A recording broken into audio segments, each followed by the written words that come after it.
The Iraqi army's throwing everything it has into this fight to liberate Mosul.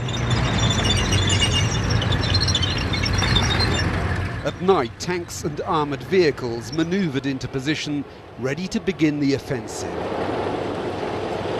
This day one of what could be a long campaign. Just before dawn, they began their push forward. We travelled with them in a bullet-ridden Humvee, our convoy tentatively moving forward in the tracks already cleared of roadside bombs. 2 years ago, the Iraqi army fled from IS, but now with Western help, the tide is turning. At our first stop, an Iraqi commander pointed out the positions still under IS control. They'll have to clear about 80 villages before they reach the outskirts of the city. But they tell me they're determined to defeat IS in their last major stronghold in Iraq, even though the conditions are harsh. We continued the move north, deeper into IS-held territory, looking out for potential threats. The first phase of this operation is slow and careful. We're travelling through desert and the Iraqi army are taking village by village. The main threats here are minefields, suicide truck bombs and mortars. And we're still about 30 miles from Mosul itself.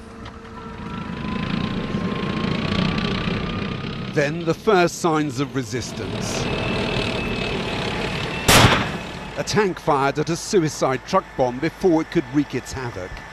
This the aftermath of the massive explosion. They used a rocket when they spotted what they said was an IS convoy about to make an escape from one of the outlying villages.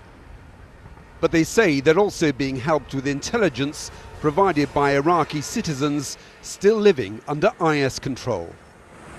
They gave us a lot of information, how they escape, how many they carry weapon, they don't carry weapon, they have a motorcycle, they have a heavy machine gun, they don't have it, they escape north, east, west.